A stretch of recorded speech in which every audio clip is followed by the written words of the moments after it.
Ойролцоогоор 400 орчим цагаан зэр өнгөрсөн пүрэв гарагаас өнөөдрийг хүртэл 22-ын товчоо болон найран 7 орчимд бэлчжээ. Зээрийн сүрэг автомашины хөдөлгөөнд цаадуулж, машинд дайруулах болон нохоод уруулах гэх мэт аюултай нөхцөл байсан учраас иргэд холбогдох албаныханд мэдэгджээ. Албаныхан зээрийн сүргийг хяналтанд авсан бөгөөд шаардлагатай гэж үзвэл өвс тавьж өгөх бэлтгэлийг хангажээ. 22-ын товчоноос гадна хотоос 30 км-ийн цаана байрлах Атар орчимд зээрийн сүрэг мөн орж иржээ.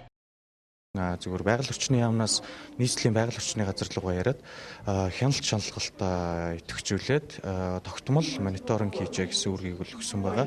Манай нийслэлийн байгаль орчны газрын бол 4-р өдрөөс хойш өдөр болго ажиллаж байгаа. Магадгүй бас нэг буруу сэтгэлтний гараар орчих вэ, агнигдчих вэ. Агнигдахаас бас илүүтэйгээр айлын нохоо шугуунд бариулах тохиолдол гарах вэ, машин тэргийн дайрагдах вэ гэсэн үднээс нь бол хяналт шалгалтаа хийгээд байж байгаа. Нийслэл орчимд хөл хөдөлгөөн ихтэй байдаг учраас цагаан зээр хотын ойр бэлчдэггүй. Хамгийн ойрын сүрэг хустанд байгалийн цогцлборт газар буюу хотоос 90 км-ийн цаана байдаг. Гэхдээ сүүлийн өдрүүдэд ихэнх нутгуудаар өвөлжилт хүндэрч цасны зузаан нийт нутгаар 6-аас 7 см болсон учраас зээрийн сүрэг бэлчээр хааж төв газар руу орж ирсэн байж болзошгүй гэж таамаглаж байна. Зэрлэг амьтад бол байгаль цагуурын өөрчлөлтийг хүнээс урьдчилж ямар нэгэн багаж техник шиг одоо ингэж зүн сонгороо ингэ сайн мэддэг.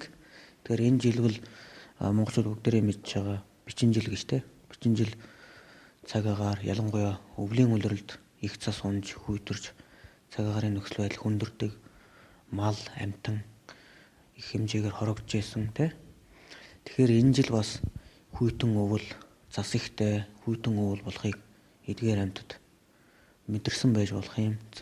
1970-ад оны үед манай улсад 5 сая цагаан зэр тоологдож байсан бол хамгийн сүүлийн үеийн мэдээгээр 400-аас 500 мянга олон буурчээ. Босоо тэнхлэгийн төмөр зам тавигдсанаас хойш зээрийн сүрэг 2 хэсэгт хуваагдсан, зүүн талд нь ихэнх хэсэг нь баруун талд нь цөөхөн бэлчиж байна. Түүнээс гадна хулгайн ан цагаан зээрийн сүргийн тоотлоход хамгийн ихээр нөлөөлж байна.